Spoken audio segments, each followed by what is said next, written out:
Bonjour à tous, bienvenue dans l'univers Corf, l'expression du corps par le sport.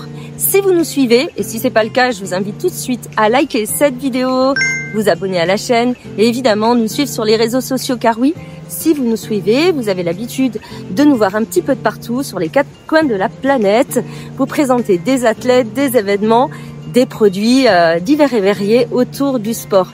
Aujourd'hui, on vous propose quelque chose d'un peu spécial car oui, l'expression du corps par le sport, tout le monde n'a pas la chance d'avoir un corps qui fonctionne et qui marche. Je suis dans les écrins, je suis là pour une aventure un peu spéciale avec l'association Ultra Tetra. Je vais vous présenter Alex qui m'a complètement bouleversée. Son histoire m'a vraiment beaucoup touchée.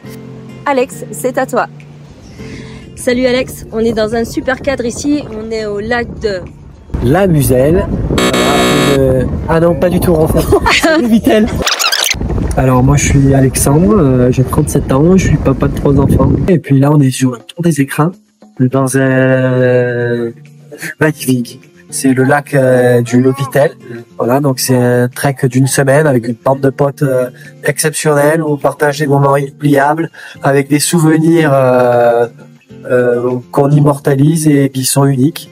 Et donc le trek, ça m'a pris 1 an pour l'organiser, avec un ami qui s'appelle Bernard qui va nous rejoindre quand on fera le tour de la Loze.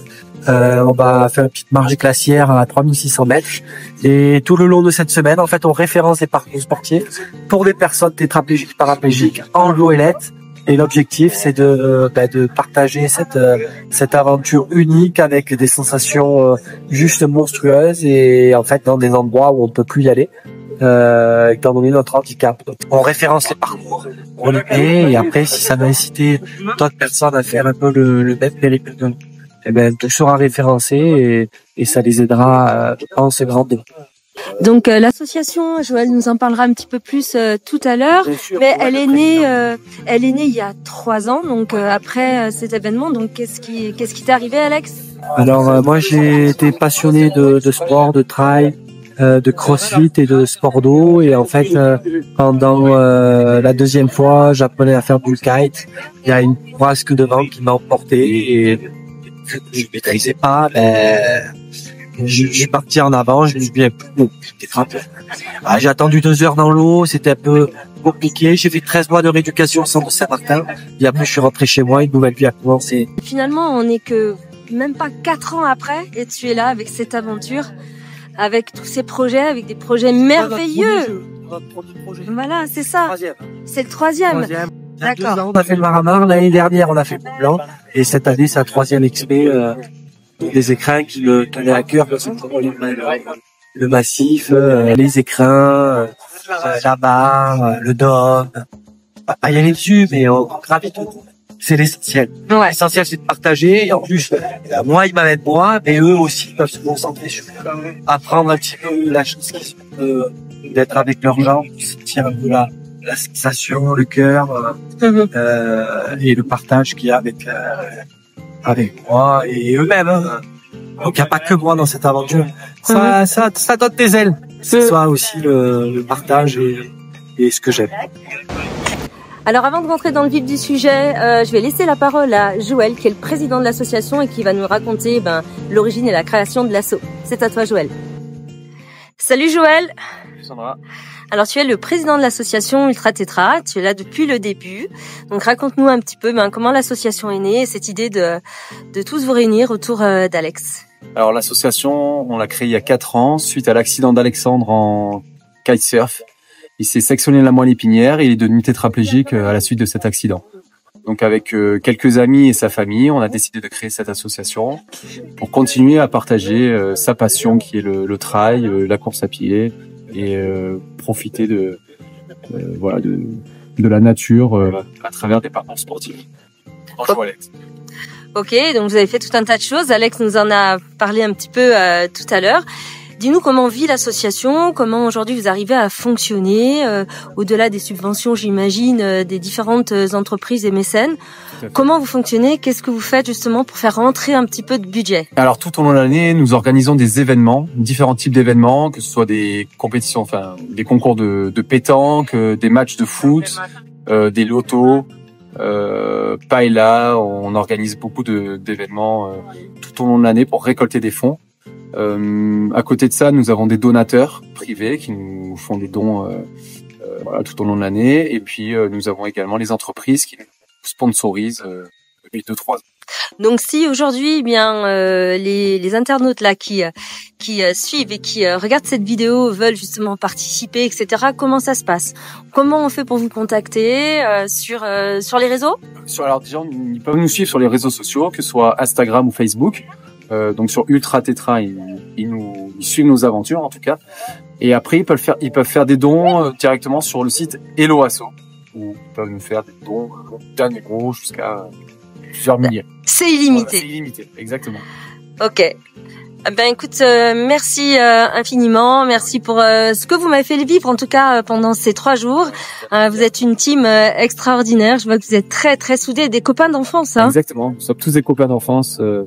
Alex, on le connaît depuis qu'il a 4-5 ans. Donc vraiment, on a grandi ensemble, on a joué au foot ensemble, on a partagé énormément d'expériences et d'aventures avec lui. Et on continue et on continuera pendant encore de très longues années. Super, vous êtes au top. Je te remercie Joël. Merci à toi. Ciao, ciao. Allez, je vous propose tout de suite de revenir sur cette aventure, sur ce trek de 8 jours dans les écrins avec Ultra Tetra. Je vais montrer quelques images ici de cette expérience puisque je suis restée 3 jours sur ces 8 jours. Évidemment, cette aventure n'est pas possible sans une équipe de professionnels. Comme l'a dit Joël, l'équipe est constituée essentiellement pour le noyau dur des proches d'Alex, d'une équipe médicale pour réaliser déjà toutes les actions de la vie quotidienne et en plus une équipe qui soit capable de l'accompagner dans ce périple. Vous savez à quel point c'est pas évident de faire 8 jours d'affilée en haute montagne quand on est valide. Donc imaginez-vous en Joëlette avec une équipe de cylindrés tous aussi fous les uns que les autres. C'est une aventure vraiment hors du commun. Si vous voulez avoir les détails de toutes les étapes qu'ont réalisé Alex et son équipe, je vous invite à lire l'article de notre magazine. Et surtout, si vous voulez suivre Alex, je vous invite à vous abonner aux réseaux sociaux pour suivre ses aventures, pour aller regarder les aventures passées. Le QG d'Ultra Tetra s'est établi au château de la Muselle pour ses 3 premiers jours. L'équipe a continué ensuite son périple. La première étape, 14 km, 800 mètres de dénivelé. L'objectif, aller rejoindre le refuge de Châtellerault. Je vous cache pas que j'étais un petit peu inquiète parce que c'était ma primo-expérience. Je savais pas comment j'allais pouvoir m'intégrer dans cette team de cylindrés. Tout s'est bien passé. J'ai rencontré des gens complètement extraordinaires en termes de force physique, mentale, avec un cœur énorme et puis une dévotion incroyable. C'est un départ de l'ascension de ce jour 1. C'est super technique. Ils sont forts. Ils sont incroyables. On a bien petit déj. Organisés. Muraille de Chine. Ils sont complètement malades.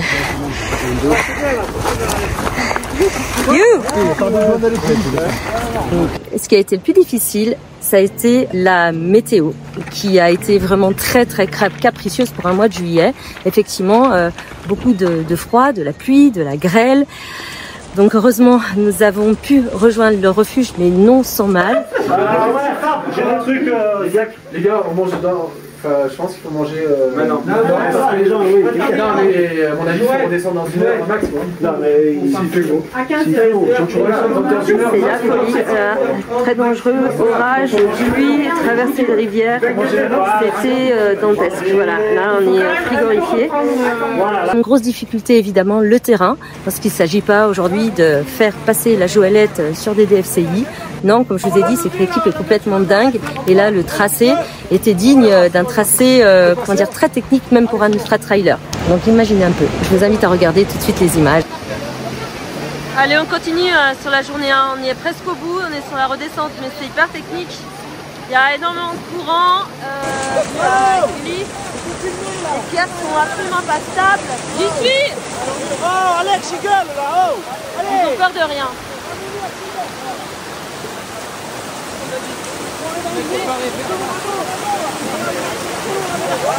Ça y est, on va récupérer enfin le sentier, donc ça va être plus cool quand même là maintenant. Tout s'est très bien terminé pour cette première étape qui a été vraiment dantesque. Nous sommes redescendus malgré tout sous le soleil et puis on a pu savourer une bonne bière tous ensemble au château de la Muselle. La deuxième étape, il y a eu un peu de tergiversation. Est-ce qu'on fait l'étape 3 plutôt que l'étape 2, etc. Bon, parce que la météo a continué à être un petit peu capricieuse, mais finalement, à notre grande surprise, eh bien le soleil était au rendez-vous pour cette journée du dimanche. Et donc l'étape 2, montée au lac de la Muselle, 14 km, mais cette fois-ci 1500 mètres de dénivelé et pas des moindres.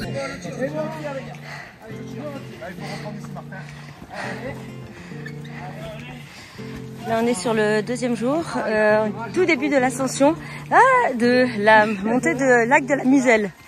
Voilà, c'est un petit peu hardcore. Il va y avoir 1500 et des petits lacets, bien mignons. Plein de virages. Alors ça s'est pas tout à fait passé comme prévu. Alors niveau météo, c'était quand même assez sympa. Mais le bras de la Joëlette a été s'est fendu et donc plus possible de continuer. Qu'est-ce qu'on a? On a ajouté un mec en moins qui tire. Trouver une solution de fortune avec des cordes pour substituer la barre qui est cassée. Mais bon, on va voir si ça va tenir. C'est chaud. La poignée d'un gros là. J'ai eu la prochaine. Mais l'équipe a fait preuve de beaucoup d'imagination et a réussi avec des outils de fortune à réparer la Joëlette afin que nous puissions continuer et aller jusqu'à un certain point de vue où on a dû malgré tout s'arrêter. Donc là nous attaquons la redescente. Nous n'avons pas pu atteindre le lac de la Muselle car nous sommes passés en vigilance orange pluie inondation. Donc vu que le ciel se couvre, on a préféré pas prendre de risques et puis on a eu des imprévus ce matin, cassé le bras de la Joëlette et compagnie. Donc le groupe a été raisonnable, ça change pour une fois. Donc nous attaquons la descente qui va être encore facile. L'étape 2 s'est bien terminée finalement puisque l'équipe a réussi à trouver quelqu'un pour réparer la Joëlette. Donc l'aventure pour Ultra Tétra continue, je vous raconte la suite tout de suite. Alors Chloé, toi tu es, à part repérer les crottes d'âne, tu es spécialiste de repérage de crottes d'âne. Voilà. Je pousse, je soigne. Donc voilà, je fais les toilettes, je fais un peu tout. Elle est là depuis le tout début de l'aventure parce que tu es une amie de... Je suis la kiné. La kiné, et amie. Oui, maintenant. Enfin, elle l'aime pas, mais bon, moi, elle est obligée parce voilà. que c'est sa kiné. Voilà, on n'a pas tellement le choix. Alors toi, tu es le frère d'Alex, c'est ça? Yes, moi c'est Sébastien. C'est Sébastien. Il a depuis le début de l'aventure, c'est une cylindrée de qualité. Il a le cuisseau, il a les bras, et... bon, il a le bœuf un peu pas approprié, pas ultra tétra, mais Comme voilà. on reconnaît sur les vidéos. Ah d'accord, c'est pour passer incognito.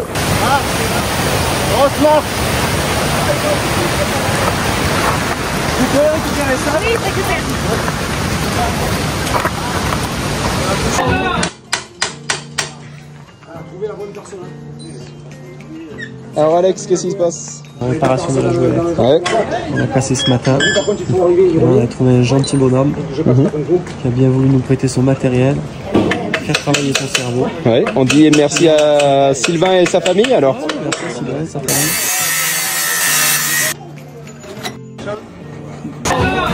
Des endroits insolites aussi. Pharmacie. Enfin, une pharmacie. Voilà, c'est aussi ça, le périple avec Ultra Tétra. Voilà, c'était pas prévu, hein, les gars.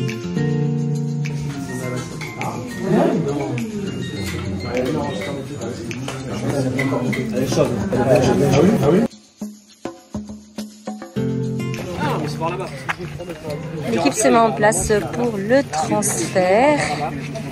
Oh, tout le monde est pas sur le coup. Il y en a qui s'étirent un peu là.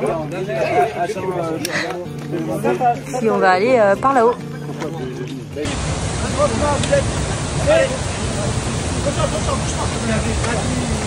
Attention les gars, ça descend. Attention, marche là. Attention, marche. Merci Alex. Merci Alex. Ah, merci Alex.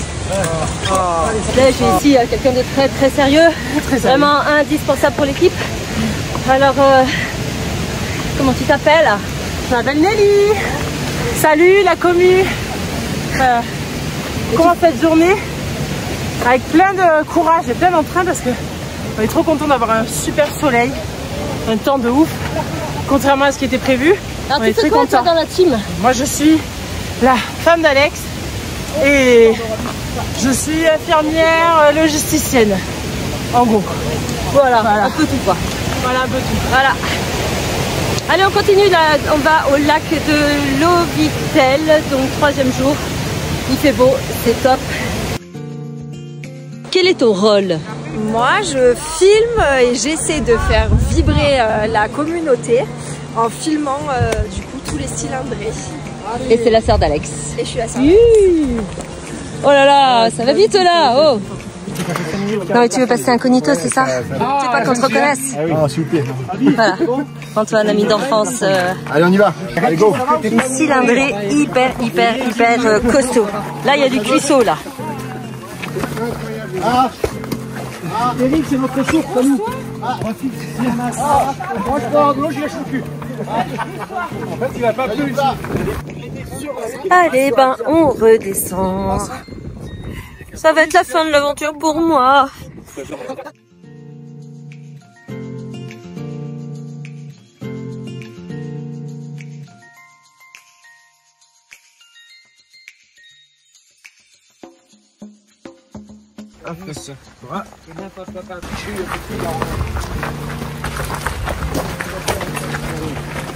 Ah, c'est plus fluide avec ça.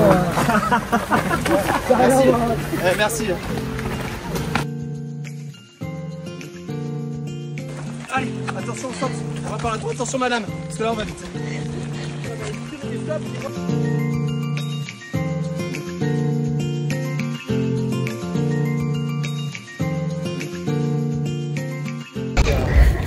Ben voilà, cette aventure avec Ultra Tetra se termine pour moi après ces 3 jours, mais eux, ils continuent jusqu'à dimanche prochain.